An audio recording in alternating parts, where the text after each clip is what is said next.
اکتوبر کو پاکستان میں آنے والے VIP مہمان جو ہے وہ 21 توپوں کی سلامی کے طلبگار ہیں۔ ایون فیلڈ میں بیٹھ کے وہ فیلڈنگ پاکستان میں سیٹ کر رہے ہیں،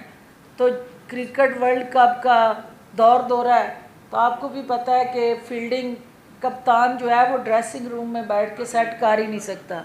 اس کے لیے کپتان کو گراؤنڈ میں خود آنا پڑتا ہے، اور خاص طور پہ کوئی بھی کپتان جب میچ کھیلنے کے لیے گراؤنڈ میں نکلتا ہے تو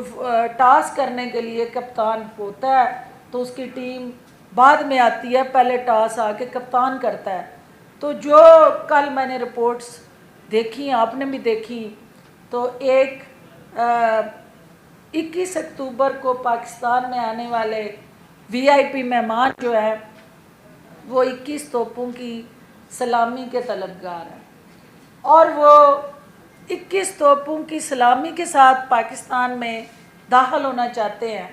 لیکن ان کی جو دل کی عارضے کی رپورٹس ہیں وہ ان کے ووٹس کو جو ہے وہ آپ کو بھی پتہ ہے کہ جب آپ رپورٹس دکھانا شروع کر دیں تو اس کا مطلب ہے کہ ووٹس جو ہیں ان کو زد پہنچتی ہے۔ تو لہٰذا جو سیاسی میانہ روی کا تقاضا ہے، ہمارا استحکام پاکستان پارٹی کے پلیٹ فارم سے ان سے بھی یہ اپیل اور ہمارا یہ موقف ہے کہ پاکستان کو اس وقت رول آف لا کی ضرورت ہے۔ پاکستان کے نظام عدل کے حوالے سے بہت پہلے ہی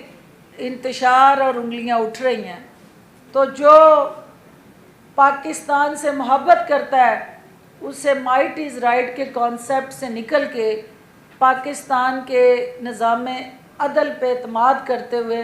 اپنے آپ کو قانون کے حوالے کرنا چاہیے، اور قانون کو یہ فیصلہ کرنا چاہیے، اپنی عدالت لگا کے اپنے آپ کو بے گناہ قرار دینے کی بجائے قانون کی عدالت کو یہ فیصلہ کرنے دینا چاہیے کہ کون گناہ گار ہے اور کون بے گناہ ہے، اور جس کو قانون ان کی اگر سزا کو معطل کرتا ہے قانون اور وہ عدالتیں اگر ان کو سیاست کے اندر سپیس دیتی ہیں تو ان کا حق ہے وہ آئیں اور اس ملک کی سیاسی گراؤنڈ میں کھیلیں۔ استحکام پاکستان پارٹی ان کا ہر سیاسی محاذ پہ مقابلہ بھی کرے گی، اور ہر حلقے میں ہمارا کینڈیڈیٹ جو ہے وہ اپنے زور بازو پہ اپنی پارٹی کے نشان اور جہانگیر ترین صاحب اور علیم خان صاحب کی اس طاقت کے ساتھ، عوام کی سپورٹ کے ساتھ ہم انشاءاللہ اپنے امیدواروں کو میدان میں اتاریں گے، اور آنے والا وقت جو ہے یہ ثابت کرے گا کہ سیاست کے اندر جو پاپولیرٹی اور سپورٹ ہے وہ جب تک ووٹ میں کنورٹ نہیں ہوتی وہ صرف ایک فینٹیسی اور خام خیالی ہے، اور استحکام پاکستان پارٹی یہ جانتی ہے کہ اس سپورٹ کو ووٹ میں کیسے ٹرانسفارم کرنا ہے، اور انشاءاللہ یہی ہمارا امتحان ہے، اور پروردگار ہمیں اس میں سرخرو کرے۔